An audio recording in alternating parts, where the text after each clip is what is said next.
लंका की वो रात थी जब स्वर्ग भी कांप उठा था। आकाश में बिजलियां नहीं गिरती थीं, लेकिन हवा में कुछ ऐसा था, एक भारी, गहरा, आसानी सर दाड़ देने वाला सन्नाटा। समुद्र की लहरें किनारे से टकरा रही थीं जैसे कोई उन्हें रोक रहा हो। और उस अंधेरी रात में सोने की लंका के सबसे ऊंचे शीश महल में एक आदमी बैठा था, दोनों हाथों से अपना माथा थामे, आंखें बैंड। वो आदमी कोई आम रजा नहीं था। उसके 10 सिर थे, 20 हाथ थे और दुनिया उससे रक्षासा कहती थी। लेकिन उस पल, उस कमरे में वो सिर्फ एक बाप की तरह दिख रहा था। एक ऐसे बाप की तरह जिस पर वक्त का बोझ था और अपनी ही गलतियों का बोझ भी। यही रावणा था। और रावणा की असली कहानी वो नहीं थी जो हमें बताई गई। इतिहास के सबसे बड़े खलनायक की पहचान सिर्फ 3 अल्फाजों में होती है, वो सीता को उठा ले गया। बस यही उसकी लेगेसी बन गई। लेकिन सोचिए एक पल, अगर कोई इंसान इतना पढ़ा लिखा हो, इतना तप के बाद इतनी शक्ति पाया हो, इतना शिव का भक्त हो कि शिव तंदावा स्तोत्रम उसने खुद लिखी हो, तो क्या उसे सिर्फ एक हिजाकर की तरह याद करना न्याय है? क्या हम रवाना की पूरी जिंदगी को एक गलती में समाइट देते हैं? आज की कहानी रामायणा की नहीं है, आज की कहानी रवाना की है। उसकी असली, पूरी और जातिल कहानी। रवाना की वंशावली समझने के लिए हमें काफ़ी पीछे जाना होगा, ब्रह्मा के पास। हाँ, ब्रह्मा, सृष्टि के रचयिता। ब्रह्मा के 3 पुत्र थे, उन्हीं में से एक थे पुलस्त्य ऋषि। पुलस्त्य के पुत्र थे विश्रवा मुनि और विश्रवा के 2 विवाह थे। पहली पत्नी इलाविदा से उन्हें आया एक पुत्र जिसका नाम था कुबेरा, यक्षों के राजा, धन के देवता। दूसरी पत्नी कैकेसी से 3 पुत्र आए, रवाना, कुंभकर्णा और विभीषणा, और एक पुत्री शूर्पणखा। तो सोचो, रवाना साक्षात ब्रह्मा का पोता था। वो ब्राह्मण वंश में पैदा हुआ था, ऋषि मुनि के खून से, वैदिक ज्ञान के वारिस के रूप में। फिर भी दुनिया ने उसे राक्षसा कहा। क्यों? क्योंकि उसकी माता कैकेसी राक्षसी वंश से थी। उसने अपनी माता की एम्बिशन को अपना लिया और अपने पिता के ज्ञान को भी। इस अनोखे संगम ने जो कैरेक्टर बनाया, वो शायद इतिहास का सबसे कॉम्प्लेक्स कैरेक्टर बन गया। अब आता है वो हिस्सा जो लोग भूल जाते हैं, रवाना की तपस्या। वो एक दिन में लंका का राजा नहीं बना, उसने 1000 सालों की तपस्या की। 1000 साल। सोचिए, एक इंसान एक पल भी नहीं रह सकता बिना खाए, बिना सोए। और रवाना ने सदियों तक ब्रह्मा की आराधना की। और फिर जब ब्रह्मा ने दर्शन दिए और वरदान मांगा, रवाना ने क्या मांगा? उसने मांगा कि उसे कोई देवा, दनावा, गंधर्वा या कोई भी दिव्या शक्ति मार ना सके। मनुष्यों को उसने छोड़ा क्योंकि वो उन्हें इतना छोटा समझता था कि उनसे कोई खतरा ही नहीं। यही उसकी पहली बड़ी गलती थी और यही गलती आगे जाके उसकी मृत्यु का कारण बनी। लेकिन ब्रह्मा की तपस्या के बाद भी रावण रुका नहीं। उसका मन अभी भी किसी चीज़ की तलाश में था, कुछ ऐसा जिसके आगे सब कुछ फीका था। और वह तलाश थी शिवा। कैलाश पर्वत पर शिवा विराजमंद, नीलकंठ, महाकाल, अर्धनारीश्वरा। और रवाना वहां पहुंचा, लेकिन नांदी, शिवा के द्वारपाल, ने उससे रोका।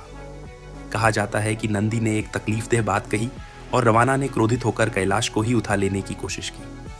कैलाश हिल गया, पार्वती घबरा गई और शिवा ने अपना पांव रख दिया, सिर्फ एक पांव। कैलाश दोबारा जगह पर आ गया और रवाना का हाथ दब गया। 1000 सालों की ऐसी पीड़ा हुई कि उसके चीखने की आवाज़ 3 लोकों में गूंजी। लेकिन रवाना ने क्या किया? उसने शिव तंदावा स्तोत्रम गाया। उस दाढ़ में, उस कैद में, जब एक हाथ कैलाश के नीचे था, उसने वीणा किसी और चीज़ से बनाई। कुछ लोग कहते हैं उसने अपनी नसों से तार बनाए और उसने शिवा की स्तुति गाई। 20 हाथ, 10 सिर और एक आंसू जो पहाड़ से भी भारी था। जता तवि गलज्जाला प्रवाह पवित स्थले, गले अवलंब्या लंबितम भुजंगा तुंगमलिकम। ये स्तोत्रम आज भी हिंदू परंपरा का सबसे पावरफुल मंत्र माना जाता है। ये एक राक्षसा ने लिखा था। ये एक ऐसी आत्मा ने लिखा था जिसके अंदर ज्ञान भी था, भक्ति भी, और वही भक्ति उसकी सबसे बड़ी शक्ति भी थी और एक तरह से उसकी कमजोरी भी। शिवा प्रसन्न हुए। उन्होंने रवाना को मुक्त किया और उसे नाम दिया रवाना, जिसका अर्थ है वो जो शिवा के सामने रोना जानता है, जिसके रोने से सृष्टि हिल जाए। लेकिन रावण सिर्फ एक भक्त नहीं था, वह एक स्कॉलर भी था, एक ज्ञानी भी, एक कलाकार भी, 4 वेदों का ज्ञाता, 6 दर्शनों का विद्वान। आयुर्वेद में इतना निपुण था कि आज भी रवाना संहिता, जो आयुर्वेदा की एक प्राचीन ग्रंथ है, उसके नाम से जानी जाती है। ज्योतिष में इतना परंगात था कि अपने पुत्रा मेघनाडा के जन्म के समय उसने 7 ग्रह एक ही लगना में रोके रखने की कोशिश की ताकि पुत्रा अमृत होके पैदा हो।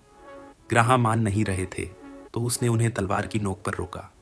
सोचिए, जो बंदा ग्रहण रोक सके तलवार से वह कोई आम इंसान नहीं था। और वीणा, रवाना को वीणा से ऐसा प्रेम था जैसे कोई दिल से किसी को चाहता हो। वो बजाता था तो लंका की हवाओं में सुर घुलते थे। शिवा तंदावा स्तोत्रम में भी वीणा का जिक्र है। कुछ ग्रंथ कहते हैं कि रवाना ने ही रवाना हत्ता, एक खसवद्या यंत्र की रचना की, जो आज राजस्थान के लोकगीतों में जिंदा है। तो ये क्या था? रवाना ज्ञानी था, कलाकार था, भक्त था, विजयी था। तो फिर वो कहाँ चुका? श्राप, एक नहीं कई श्राप थे रवाना पर। और यहाँ से कहानी और भी गहरी हो जाती है। वैदिक पुराणस में कहा गया है कि रवाना के आने से पहले विष्णु के द्वारपाल जाया और विजया थे वैकुंठा के प्रहरी। उन्हें सनत कुमारों ने श्राप दिया कि वो 3 जन्म मनुष्यों की तरह पैदा होंगे। पहले जन्म में हिरण्यक्षा और हिरण्यकशिपु, दूसरे में रवाना और कुंभकर्णा, तीसरे में शिशुपाला और दांतवक्रा। और तीनों ही जन्म में विष्णु उन्हें मृत्यु देंगे ताकि श्राप से मुक्ति मिले। ये कोई कथा नहीं, ये एक कॉस्मिक साइकिल था। रवाना की मृत्यु पहले से लिखी हुई थी। वो एक श्रापन नाटक का पत्रा था जिसमें उसे विलेन की भूमिका निभानी थी। और फिर था नंदी का श्राप, कैलाश पर जो हुआ था उसके बाद। नंदी ने कहा था, तेरा विनाश एक वनार से होगा। और बात सच निकली। हनुमान आए, लंका जाली, पुल बना, रम आए। और फिर था अपनी ही बेटी वेदावती का। कुछ ग्रंथ कहते हैं कि जब रवाना ने वेदावती का अपमान किया, उसने कहा था, मेरी मृत्यु का कारण तुम ही बनोगे। वेदावती ने अगला जन्म लिया सीता के रूप में, और इसलिए रवाना ने सीता का अपहरण किया। ये कोई कामना नहीं थी, ये एक दैवी चक्रव्यूह था जिसमें रवाना फंसा था। अब आते हैं उस सवाल पर जो सबसे इंपॉर्टेंट है, रवाना ने सीता को क्यों उठाया? रम को सीधा क्यों नहीं मारा? क्योंकि रवाना कोई भी चीज़ ठीक से जानता था तो वो ये भी जानता था। पहली बात, रम कोई आम मनुष्य नहीं थे। रवाना ने अपनी इंटेलिजेंस से ये बंद किया होगा। दूसरी बात, कुछ ग्रंथ कहते हैं कि रवाना जानता था कि अगर रम को मारने गया तो अपनी मृत्यु को आमंत्रित करता। नंदी का श्राप, वेदावती का श्राप, ब्रह्माने के पोता होने की धर्मा, सब उस पल में कॉन्सेंट्रेटेड था। इसीलिए उसने रम को चैलेंज नहीं दिया सीधा। और यहाँ आता है उसकी सबसे बड़ी और दुखद गैलरी, उसका ईगो, अहंकार। यही वह विलेन था जो रामायण में असली खलनायक था। रावण नहीं, रावण का अहंकार। जब विभीषण ने उसे समझाया, भाई सीता को लौटा दो, ये पाप है, ये विनाश की राह है, रवाना ने विभीषणा को लंका से निकाला। अपने कंधे का सहारा बनने वाले भाई को, अपने अंदर की सही आवाज़ को। जब अंगादा दूत बंके आए तो रवाना ने उन्हें पकड़ने का हुक्म दिया। जब रम ने संदेश भेजा, रवाना हंस दिया। उसे लगता था कि लंका की सुनहरी दीवारें उसे सुरक्षित रखती हैं। उसे लगता था कि उसकी शक्ति रियल थी, लेकिन शक्ति रियल थी, बस डायरेक्शन गलत थी। युद्ध, लंका का युद्ध, वो युद्ध जो सब कुछ बदल दिया। समुद्रा पर सेतु बना, पाथरों पर रम का नाम लिखा गया और वो तैरते रहे। वनारों की सेना उतरी और एक लंका की तरफ बढ़ी जो एक दिन पहले सोने की थी। अब एक ऐसा शहर था जो अपनी ही गलत सोच के बोझ तले दब रहा था। इंद्राजित, मेघनादा, जो तीनों लोकतों का सबसे बड़ा योद्धा था, रम लक्ष्मण को नागपाश में बैंड कर चुका था। कुंभकर्णा, जो कुछ महीनों तक सोया करता था और एक जगाया, एक इंसान की तरह नहीं, एक तूफान की तरह उठकर लड़ मारा। लेकिन वो भी गिरा। एक के बाद एक रवाना के अपने लोग गिर रहे थे और रवाना देख रहा था। वो बार बार उठकर गया। हर बार रम ने उससे अस्त्रा से मारा, उसका सिर काट दिया और नया सिर आ जाता था, क्योंकि उसके पास अमृत की एक घड़ा थी नाभि में। ये रवाना की स्थिरता थी। और तब विभीषणा ने, जो अब रम की तरफ था, एक राज बताया। नाभि में था अमृत का भांडा, वहाँ मारो। और रम ने किया। ब्रह्मास्त्र, जो ब्रह्मा ने खुद बनाया था, चला और रवाना गिरा। सोने की लंका में अपने ही महल के सामने वो गिरा। कहा जाता है कि जब रवाना मर रहा था, रम ने लक्ष्मण को भेजा रवाना के पास, भेजा कि उनसे ज्ञान लो, क्योंकि रम जानते थे रवाना के अंदर जो ज्ञान था वो अनमोल था। वो सिर्फ एक दुश्मन नहीं था, वो एक महा आत्मा थी जिस पर श्राप था, जिस पर अहंकार का काबिज था, लेकिन जिसके अंदर ज्योति भी थी। और रवाना ने दिया, उसने लक्ष्मण को राजनीति, नीति शास्त्र और जीवन के ज्ञान के बारे में बताया। मरते हुए भी गुरु की तरह। सोने की लंका जो कभी सपनों का शहर थी, अब धुआं में थी। वो लंका जो कुबेरा से चीनी गई थी, जो रवाना ने अपनी मेहनत से सजाई थी, अब सिर्फ माटी और सपनों की दास्तान थी। तो क्या रावण खलनायक था? वो ईविल था? नहीं, वो कॉम्प्लेक्स था। और यही उसकी ट्रेजेडी थी कि दुनिया ने कॉम्प्लेक्सिटी को अंडरस्टैंड करने की जगह यूएससी लेबल कर दिया। रवाना ब्राह्मण था, पर उसने ब्राह्मण धर्म छोड़ा। रवाना शिवा भक्त था, पर उसने भक्ति को ईगो से अलग नहीं किया। रवाना ज्ञानी था, पर ज्ञान उसने सिर्फ अपनी शान के लिए यूसे किया। जिस दिन उसने वेदावती का अपमान किया, जिस दिन उसने विभीषणा को निकाला, जिस दिन उसने सीता को रोका, उस दिन रावण ने अपनी ही आत्मा के साथ धोखा किया। रामायण का असली विलेन राम नहीं थे, लंका नहीं थी, युद्ध भी नहीं था। असली विलेन था एक आइडिया। वो आइडिया कि मुझे कोई रोक नहीं सकता। वो आइडिया कि मेरी शक्ति मेरी पहचान है। वो आइडिया कि जो चीज़ मैंने मांगनी है वो मिली चाहिए, चाहे सही हो या गलत। यह आइडिया ही रवाना को लेकर डूब गया।